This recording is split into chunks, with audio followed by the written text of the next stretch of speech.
For many years, a 75-year-old veteran noticed a strange mound in his yard. At first, he didn't think much of it, assuming it was just dirt or moles, but every year the mound grew larger. Finally, he decided to grab a shovel and find out what was hidden underground. What he found made him immediately call 911. Subscribe and write where you are watching this video from. The mornings in the small Iowa town where Harold Wilson lived always carried a kind of deliberate calm, the sort of peace that only exists in places that never rush toward anything.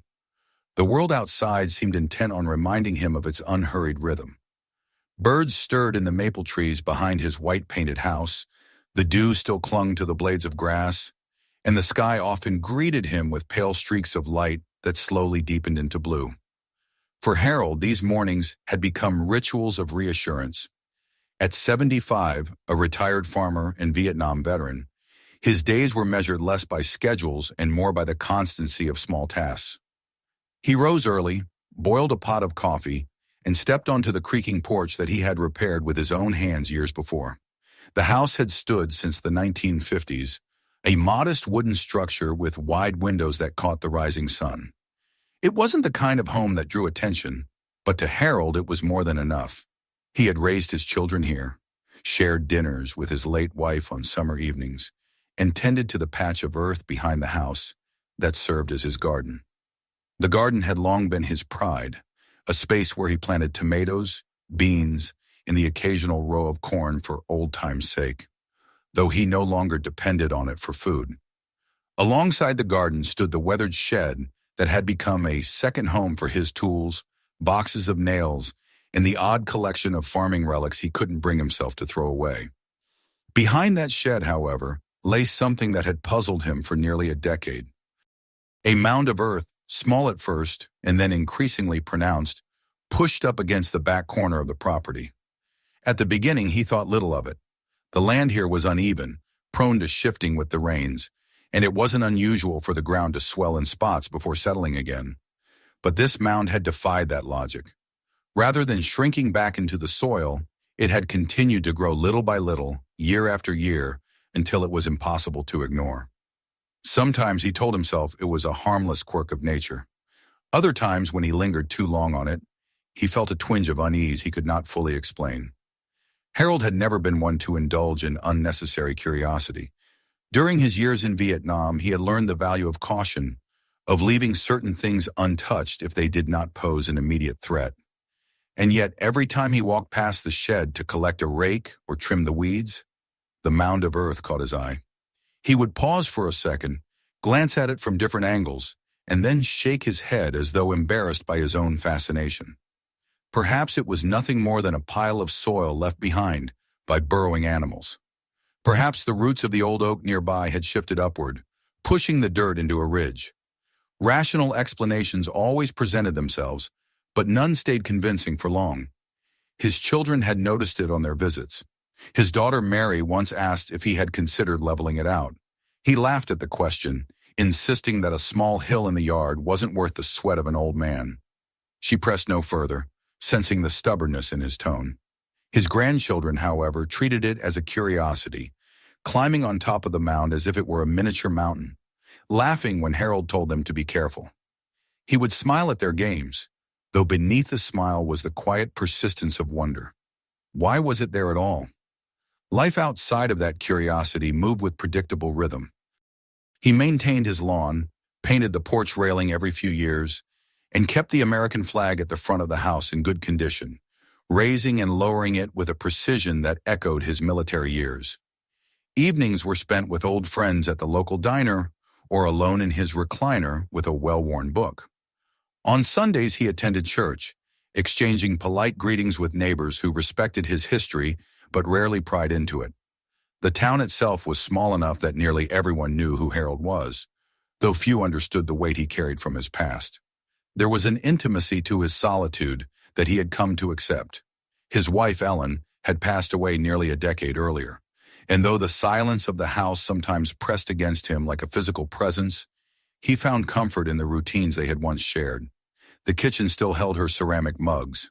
The garden still bore traces of her careful touch in the arrangement of flowers, and the photographs along the hallway captured the years they had built together. These reminders anchored him, even as time carried him further from those days. Yet the mound by the shed remained a quiet interruption to that order. Some nights after the world outside had darkened and the cicadas filled the air with their restless hum, Harold would sit by the window that overlooked the backyard and find his gaze inevitably drawn toward the shadowed rise of earth. The moonlight often cast it in sharper relief, exaggerating its shape until it resembled something deliberate, almost man-made. He would frown, take a sip of water, and remind himself that imagination was an unreliable companion at his age. Still, the thought lingered. The ground does not rise without cause. He had farmed long enough to know the natural shifts of soil, the swell and collapse of earth through the seasons. This was different. Something beneath that mound had been pushing upward, as though unwilling to remain buried. Harold tried not to give voice to such ideas, for fear of sounding foolish, but deep down he sensed a presence that made the hair on his arms rise whenever he got too close. As spring advanced, the rain softened the soil and awakened the garden once more. Harold busied himself with planting rows of seedlings, his back bent in familiar rhythm, the scent of wet earth clinging to his clothes. But even as he worked, the mound loomed in the corner of his vision, slightly larger than the year before, as though mocking his efforts to ignore it. He muttered under his breath, scolding himself for caring so much about a lump of dirt. Yet he could not shake the feeling that it demanded attention. The days stretched on, blending into each other with the steady cadence of retirement. And still, that patch of raised ground by the shed remained, patient and persistent, waiting. Harold told himself that one day he would deal with it, though he never specified when. For now he carried on with his quiet life, unaware that the decision to finally confront the mound would draw him into memories and revelations far heavier than soil. The chapter of calm was ending, though Harold did not yet know it. The mound was not only a fixture in his yard, it was the beginning of a story that would soon unearth more than he had ever expected, binding his own past with the secrets of another man's war. The mound behind the shed did not leave Harold's thoughts, though he wished it would. After the quiet mornings with coffee on the porch and the afternoons spent bending over his garden rows, his mind returned to that strange shape in the soil. There were times when he told himself that he had simply grown fixated on it because his life had become so uneventful. With his wife gone, the children grown, and his duties long behind him, perhaps his imagination had found something trivial to cling to. Yet the more he tried to dismiss it, the more persistent it became. It reminded him of the way certain memories from Vietnam surfaced without warning, memories he had carried silently for over 50 years, memories he had tried to bury as deeply as possible, but which, like the mound itself, seemed to rise again through the soil of time. At night, when the town grew quiet and the only sound was the chorus of insects singing in the trees, Harold often found himself drifting back to the heat and chaos of the jungle. He remembered the humid air, thick with the smell of wet foliage and smoke, the weight of his rifle across his shoulders, and the sudden eruptions of gunfire that could turn a peaceful moment into terror in the space of a heartbeat. He remembered the faces of young men, some barely old enough to shave, who had laughed beside him in the barracks one day and were gone the next. These images visited him in the darkness, uninvited but unavoidable, just as real as the lump of earth pressing up against his shed. He had never spoken much about his service. When he returned home in 1970, the country itself seemed eager to forget, to turn away from the war and all the pain it represented. Harold had understood that silence, had even embraced it. He went back to farming, married Ellen, raised his children, and slipped into the rhythms of civilian life. But silence never truly erased anything. It only buried the past beneath the surface, where it lay waiting until the ground shifted again. And lately, with that mound growing larger every season, Harold felt as if both the earth and his own conscience were conspiring to remind him that nothing stayed buried forever.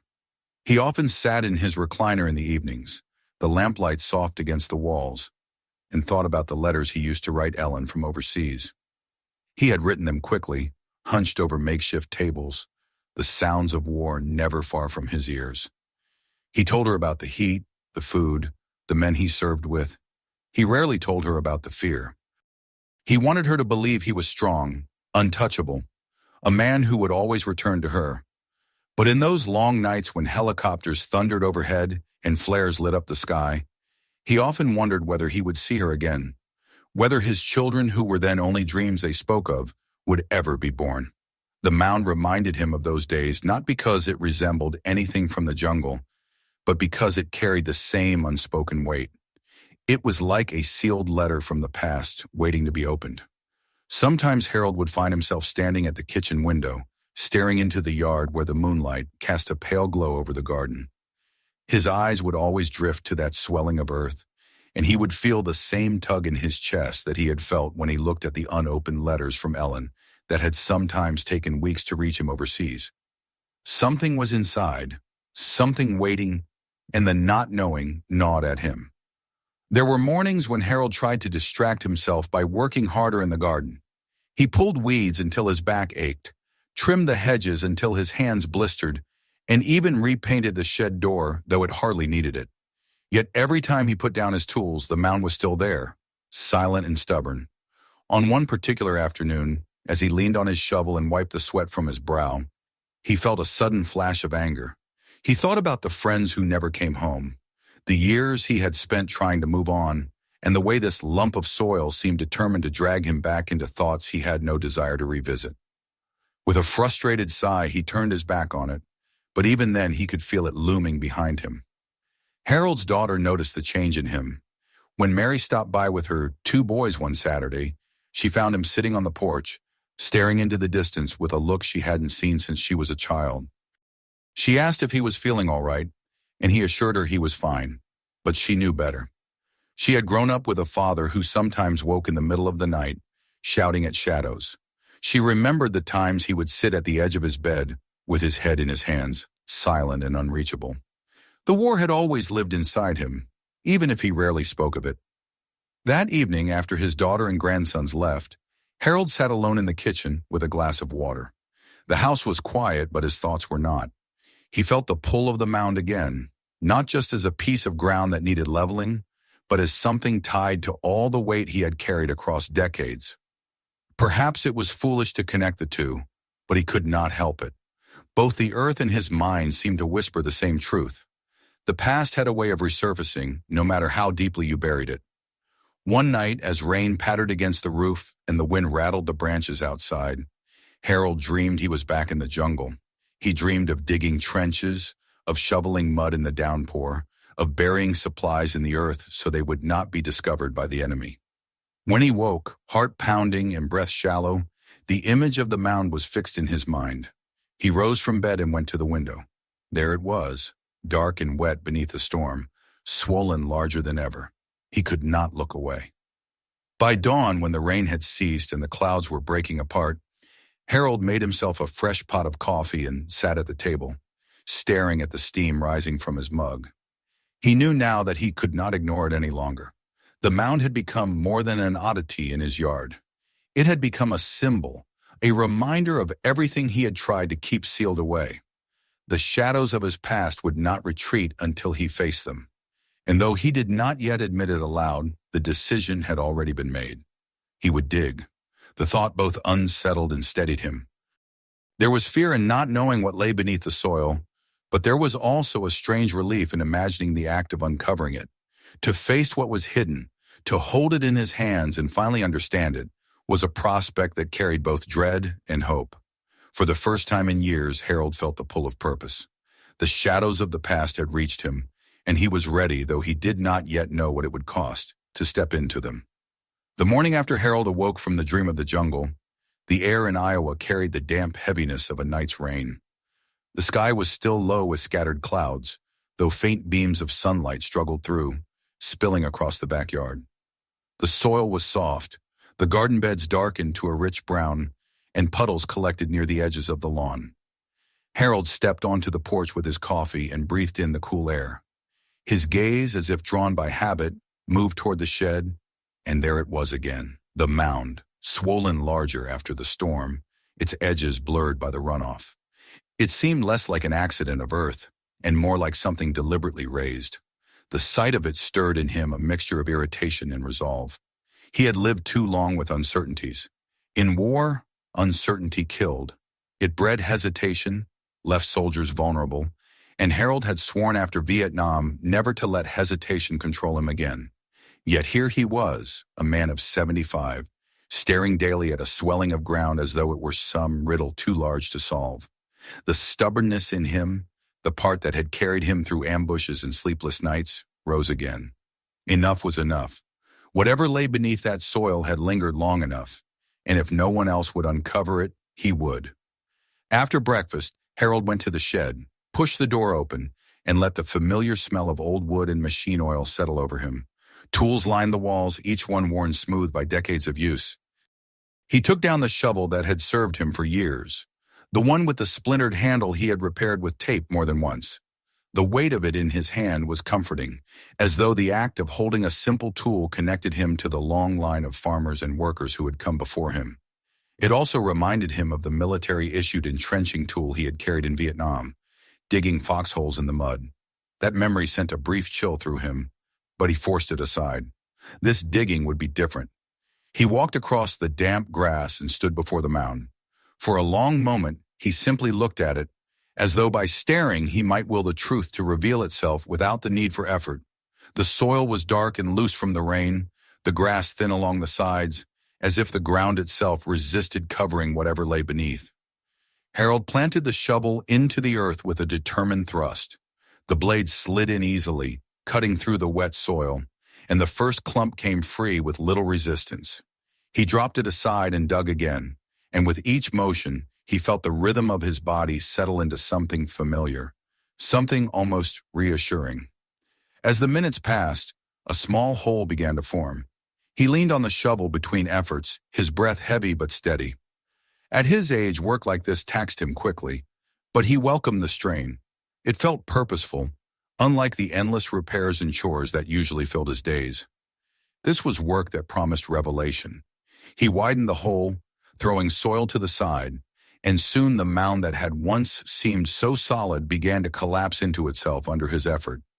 About a foot down, the shovel struck something with a sharp metallic sound. Harold froze. His heart gave a sudden, hard beat in his chest, and he held the handle tighter.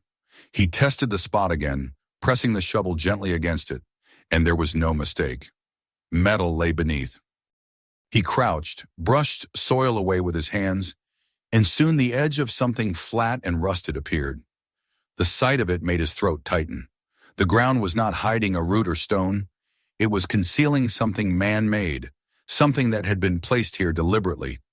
The rain-softened soil yielded quickly under his fingers, and Harold uncovered more of the surface.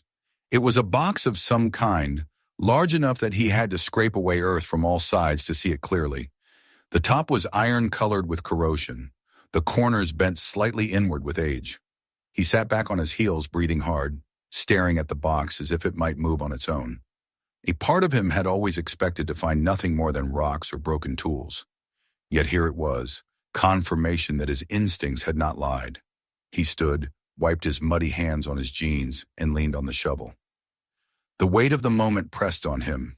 In his mind, fragments of memory stirred, crates being buried in the jungle, supply caches hidden under foliage, soldiers whispering as they worked quickly before disappearing into the night.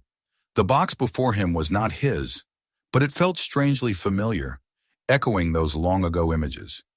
He could almost hear the rain of Vietnam again, pattering on his helmet, running down his face as he dug into foreign soil. But this was not Vietnam. This was his backyard in Iowa. The rational part of him insisted that whatever was inside had no connection to him at all, that it must have belonged to someone who lived here long before he did. Still, the symbolic weight of it pressed heavily on his chest. He felt as though fate had chosen him to unearth what another man had tried to hide. The morning stretched on, clouds drifting overhead, as Harold continued to clear soil from the box. He worked slowly, carefully, afraid that sudden pressure might damage whatever was inside.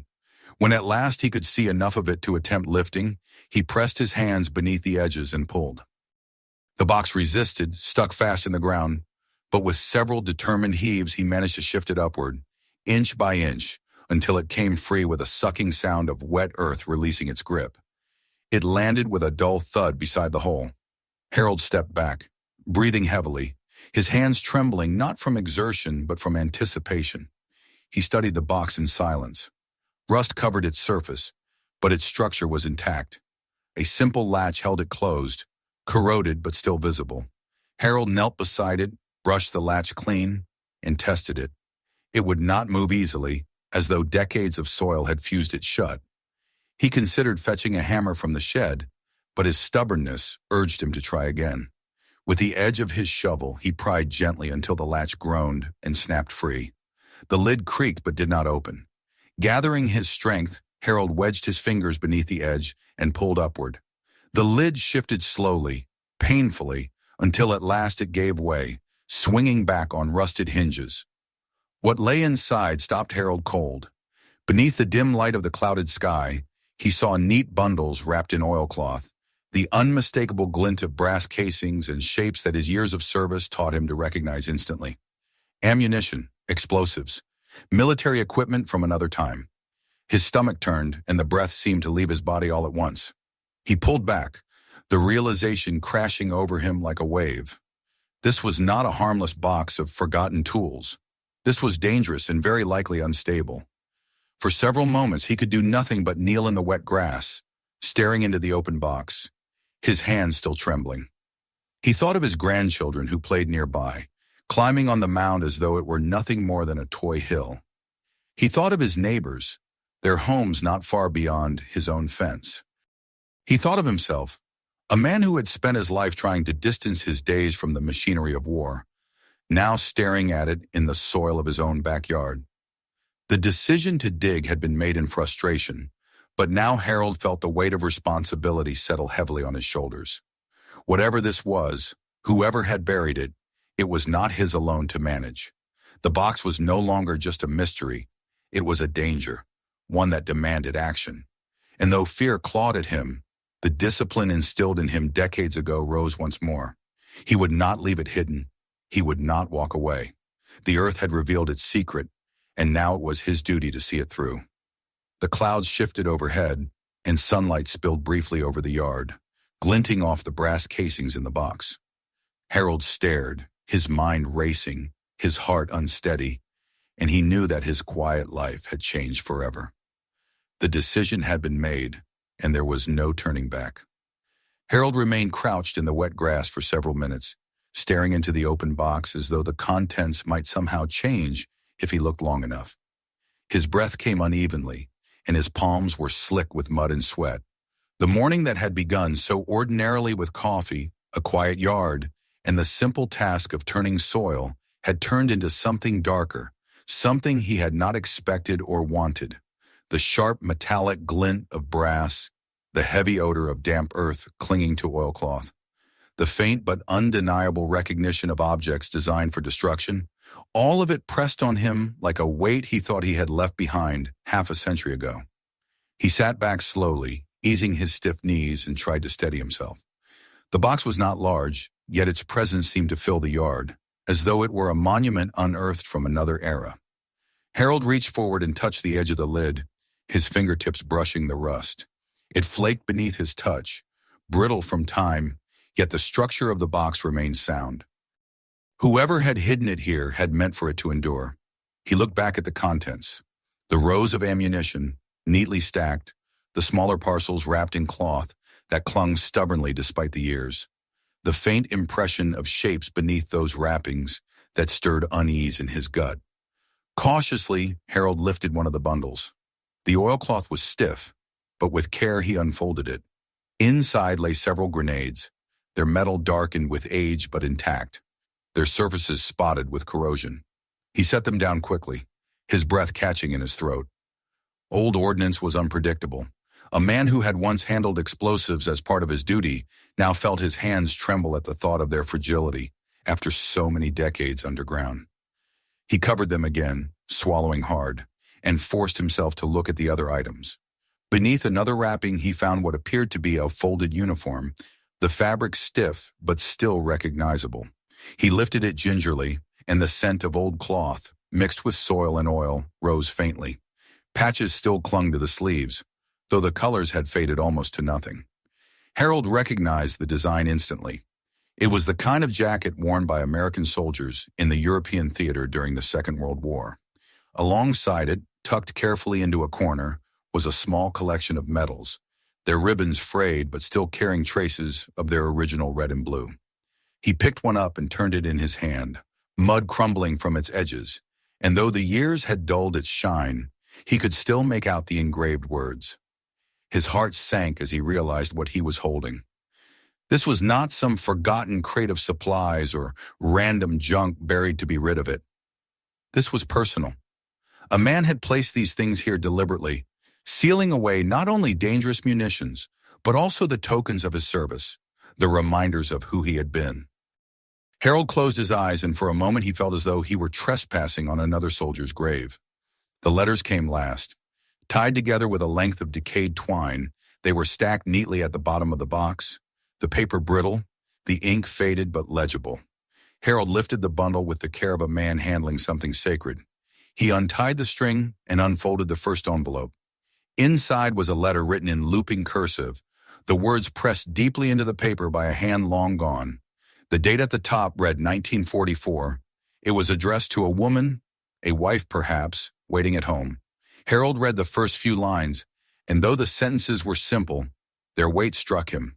The soldier spoke of missing her, of hoping to return, of the cold nights overseas. He promised he would come back, that the war would end soon, that they would be together again. Harold stopped reading and lowered the letter, his throat tightening. The words carried echoes of his own letters to Ellen from Vietnam. Words written in cramped handwriting under the weak light of lanterns. Words filled with hope and fear and longing. The parallel was unbearable. He held the letter against his knee and stared at the damp grass, and in that moment he felt the distance between himself and the unknown soldier collapse. They were men bound by the same burden, separated only by decades and different wars. The yard was quiet around him. The breeze stirred the branches of the oak tree, carrying with it the earthy scent of rain-soaked soil. He thought of how many years had passed since the box had been buried, how many seasons had swept across this yard while its contents remained hidden. Perhaps the man who placed it here had intended to retrieve it someday, or perhaps he had meant for it to stay buried forever, a personal time capsule of a war he wished never to speak of again. Harold's hands trembled as he returned the letters to the box. He leaned back, the image of his grandchildren climbing on the mound flashing through his mind again, their laughter bright and innocent. The idea that they had been playing atop a hidden cache of explosives made him shudder. The danger was immediate, undeniable. Yet alongside the danger was a profound sense of responsibility. This was not only about safety, it was about memory. It was about a soldier, perhaps not so different from himself, who had chosen to leave behind these fragments of his life. He closed the lid of the box, pressing it shut until the latch caught again. He stood, his joints stiff, and looked around the yard as though to confirm he was still in the quiet suburb where he had spent so many years. The garden rows were neat, the shed stood weathered but steady, the fence enclosed the property just as it always had. Yet everything felt altered. The ordinary life he had known now shared its space with this relic of war, and there was no undoing what had been uncovered. Harold wiped his muddy hands on his shirt and walked slowly back to the porch. He lowered himself onto the steps and sat with his elbows on his knees, staring out at the box resting by the hole. His mind churned with conflicting thoughts. The soldier in him wanted to act decisively, to call the authorities immediately and have the bomb squad remove the danger. The farmer in him, the man accustomed to keeping his own counsel and solving his own problems, felt the pull of silence, the urge to protect the memory of another veteran's choice. He wrestled with both impulses, his chest tight, his breath uneven. As the afternoon wore on, the sun finally broke through the clouds, spilling warm light across the yard. The box gleamed faintly under its touch, as if mocking Harold's indecision. He thought again of the letters, of the promises written in ink by hands now long stilled, and his own heart ached with the weight of them. He had spent years keeping his own memories buried, believing it was the only way to endure, and yet here lay proof that he was not alone, that another man had fought the same battle against remembrance in silence. The rusted box was more than an object. It was a mirror reflecting back at Harold the truths he had tried so hard to ignore. He could not leave it there, could not pretend it was just another piece of forgotten junk. It was a responsibility, a danger, and a story waiting to be told. As the sun dipped lower in the sky, Harold knew that the quiet life he had clung to was gone. The discovery had drawn him into something larger than himself, and he could not turn away. That night, as darkness settled over the house and the yard fell into shadow, Harold lay awake in his bed, listening to the steady rhythm of the crickets outside. His thoughts returned again and again to the soldier who had buried the box, to the reasons behind it, to the life that must have continued after. Did he survive the war? Did he return home and live out his days in this very house? Or had the box been left behind by someone who never came back at all, his belongings hidden away as though he might someday reclaim them? The questions circled endlessly, and Harold found no answers. Only the certainty remained. The box had been uncovered, and with it, so too had the past. He turned onto his side, closed his eyes, and let out a long breath. Tomorrow he would decide what to do. For tonight, all he could do was lie in the silence. The image of rusted metal and faded letters imprinted on his mind. The ghost of another man's war now lingering in his own backyard. The night had been long, restless, and heavy with thoughts Harold could not shake. He turned often in his bed, his body weary but his mind refusing to yield. Each time he closed his eyes, he saw the rusted box, the grenades wrapped in the stiffened cloth, the dull gleam of metals and the bundle of letters written in a hand, both foreign and familiar. He thought of the soldier who had placed them there, a man who might have sat in this very house decades earlier, weighing the decision to bury away the fragments of a war he could not leave behind. Harold understood him too well. He too had lived with burdens he could not speak of, burdens that had never left him, even as the world moved forward. When dawn broke, Harold rose from his bed and went through the motions of making coffee, his hands working with practiced ease, though his thoughts wandered. He carried the steaming mug to the porch and sat in the early light.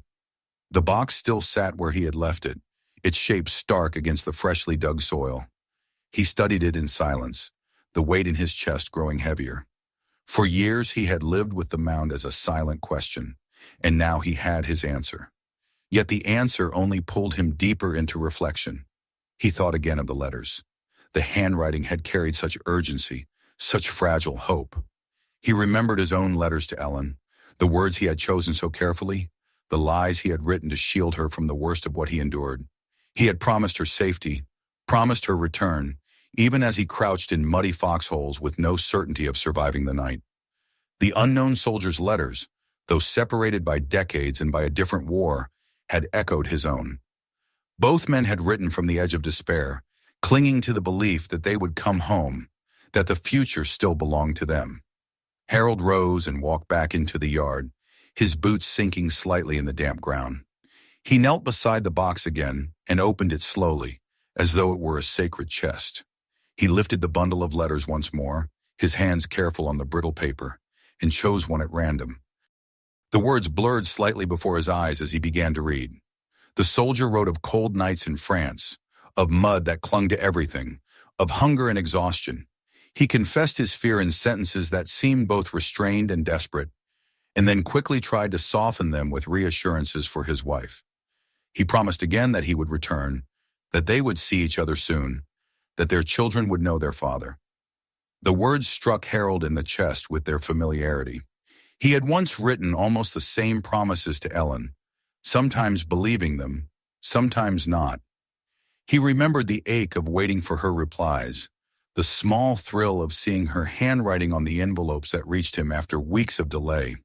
He remembered clutching her letters at night, drawing strength from her words even when the jungle pressed close and the air reeked of gunpowder and fear. Closing the letter carefully, Harold set it aside and stared at the yard around him.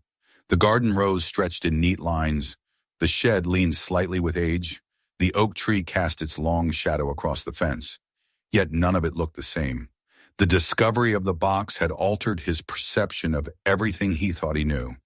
The soil beneath his feet was no longer simply earth. It was a keeper of stories, of secrets, of lives lived before his. And now, as he held the evidence of another man's war, he felt his own memories rise with greater force than ever. They came unbidden, faces of young men with whom he had marched, the sounds of helicopters slicing through the heavy air, the sudden thunder of gunfire shattering the quiet, the sight of a friend collapsing beside him, eyes wide in disbelief before closing forever. He had carried those images inside him for half a century, pressing them down, refusing to give them voice. But now, with the letters of another soldier in his hands, the walls he had built around those memories began to crumble. Harold sat in the grass, the box open beside him, and let the memories wash over him. He remembered one night in particular, crouched in the jungle mud with rain pouring down in sheets so heavy they blurred the very ground. His unit had been ordered to hold their position, to guard supplies that had been hastily buried beneath tarps and mud. He had dug furiously with his entrenching tool, hands numb and shaking, trying to cover crates before the enemy closed in. The sensation of that digging returned now with stunning clarity, mirrored in the act of unearthing the rusted box in his yard. The connection was too strong to dismiss. He felt as though the earth itself had forced him to relive what he had spent years trying to forget. As the morning stretched on, Harold read more of the letters. Each one revealed fragments of a life he could almost see. The soldier wrote of missing his wife's cooking, of longing for the sound of his children's voices, of praying for the war's end. Some letters carried exhaustion, others a fragile hope, but all of them shared the same yearning for home. Harold recognized that yearning intimately. It was the same force that had carried him through the jungle, the same dream that had driven him to survive when so many did not. By midday, Harold returned the letters to the box and closed it carefully. He sat back, resting his hands on his knees, and gazed across the yard once more. He thought of the danger contained within the box, the grenades and ammunition that could still pose a threat. But his mind lingered more on the personal artifacts, the uniform, the medals, the letters. These were not objects to be discarded as dangerous relics. They were pieces of a man's life, fragments of history that deserved to be remembered. The weight of responsibility pressed heavily on Harold. He had uncovered not only a hazard but a legacy. He could not simply bury it again and pretend it had never been found. He could not ignore the connection he felt to the soldier who had once stood where he stood now. The parallels between them were too strong. Both had fought in wars far from home. Both had carried memories too heavy to speak of. Both had loved families who waited for their return, and both had tried, in their own ways, to bury the past beneath the soil. Harold stood slowly, his joints aching, and looked at the sky. The sun was higher now, breaking through the clouds, casting sharp light over the yard. He felt a strange sense of clarity. The memories that had haunted him for years were no longer only his to bear. They were part of a larger story, one that connected him to generations of soldiers who had lived through the same trials. The box had brought that truth to the surface, and though it was painful, it also carried a strange comfort. He was not alone. That evening, Harold sat once more on his porch, the box now covered with a tarp to keep it safe from the weather. He watched the sun sink low, painting the sky in shades of orange and pink, and listened to the cicadas rising in chorus. His thoughts were quieter now, though still heavy. He knew the box could not stay here, not in his yard, not where children might stumble upon it. But he also knew that before he called anyone, he had to honor what he had found. He had to give those letters, those medals, that uniform, the respect they deserved. As darkness settled, Harold rose and went inside. He placed the bundle of letters on his kitchen table and sat before them, his fingers brushing the fragile paper. For a long time he simply stared, lost in thought. Then he opened one of his own old letters, one he had kept folded in a drawer for decades, written to Ellen from the jungle. He read it slowly, comparing his words with those of the soldier from another war, and the similarities struck him again.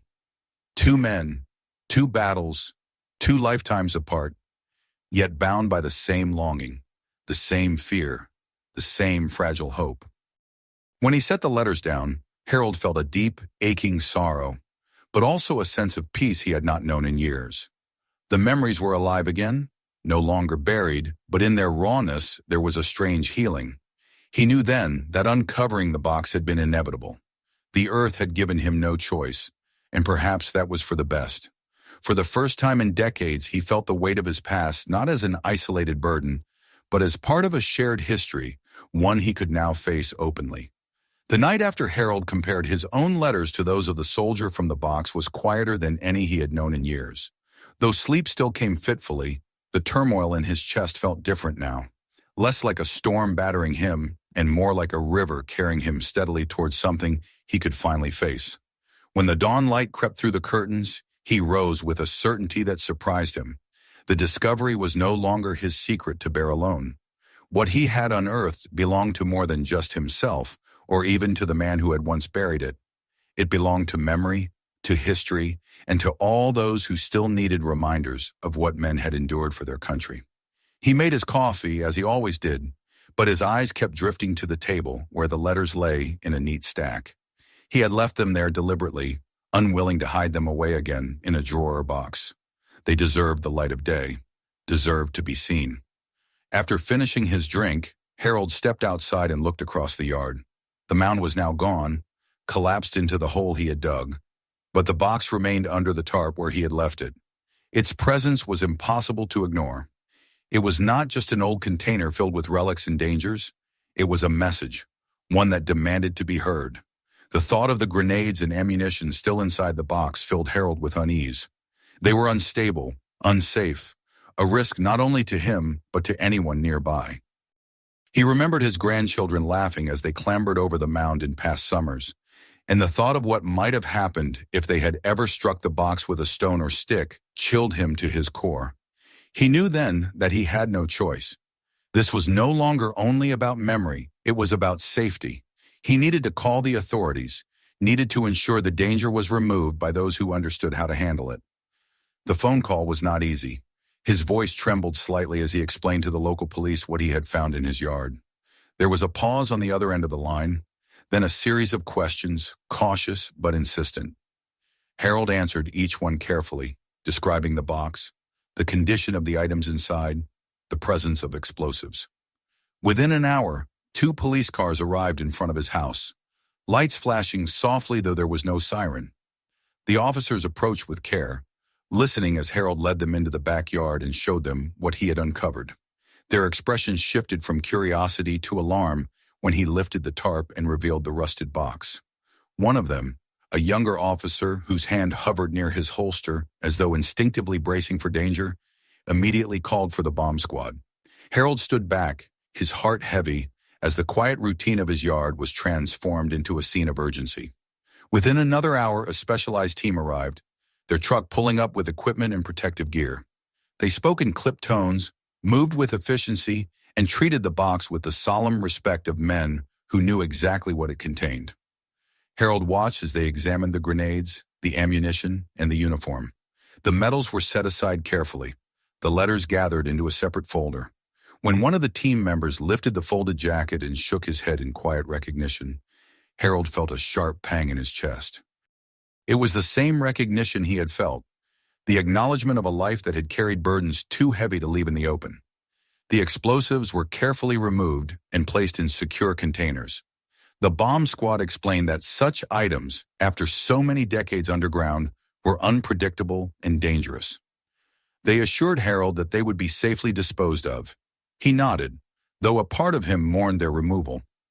They had been part of the soldier's world, part of his attempt to preserve the truth of what he had endured. Yet Harold knew it was right. The memory could be preserved without the danger. As word spread through the town, neighbors began to gather at the edges of Harold's property, drawn by the sight of police cars and the bomb squad truck. Curious voices murmured, questions flew quietly from one to another, but Harold remained silent. It was not until later, when the authorities explained the full discovery, that the story took shape. The house, they learned, had once belonged to a World War II veteran who had served overseas before returning home.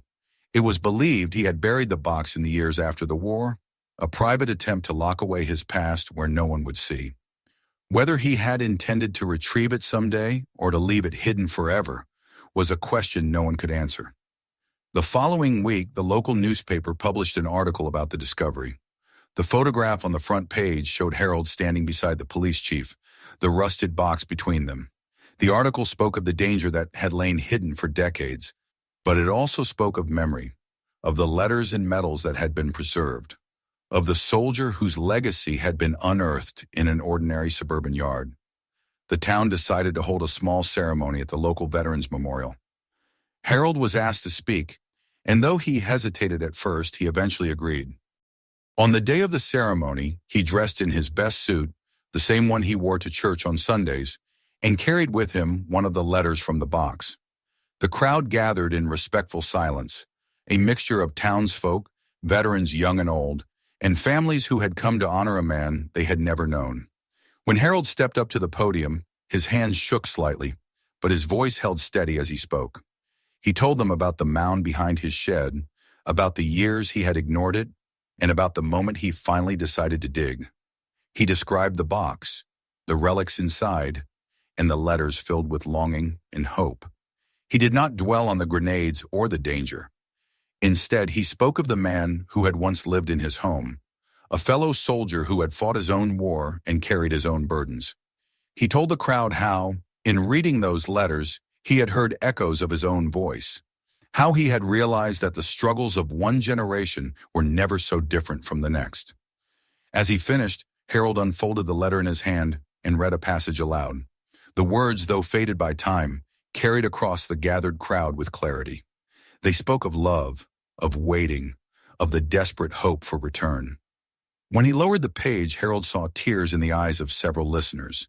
He felt his own eyes sting, but for once he did not turn away from the emotion. The medals, the letters, and the uniform were presented to the local military museum, where they would be preserved as part of the community's history. A plaque was placed beside them, honoring the unknown soldier who had left them behind, and the chance discovery that had brought them to light. Harold attended the unveiling, standing quietly in the corner as children pressed their faces to the glass to see the objects up close. He listened as a teacher explained to her students that these were not just old things, but pieces of real lives, reminders of sacrifices made for the freedoms they enjoyed. For Harold, the experience carried a deeper resonance. In bringing the box to light, he had faced not only the memory of another soldier, but also his own. The burden he had carried for decades no longer felt so heavy. The past was still there, unchangeable, but it no longer pressed on him in silence. It had been spoken, shared, honored. And in that sharing, he felt a measure of peace he had not known before. That evening, when he returned home, Harold sat once more on his porch and watched the sunset. The yard was quiet again, the soil freshly leveled where the mound had once risen. The cicadas sang, the air cooled, and the world settled into its familiar rhythm. But Harold was not the same man who had ignored the mound for all those years. He was a man who had unearthed not only a rusted box, but also the truths buried within himself. He had seen that memory, even when painful, was worth preserving, and that silence was not the only way to endure. As the last light faded from the sky, Harold leaned back in his chair and closed his eyes. The shadows of the past no longer haunted him in the same way. They lived with him, yes, but they lived in the open now, part of a story larger than his own. And in that openness, in that honor given to remembrance, Harold found something like freedom. Don't forget to subscribe so you never miss more unbelievable true stories like this one. Hit the bell, share this video with your friends, and check out the next story. You won't believe what happens there.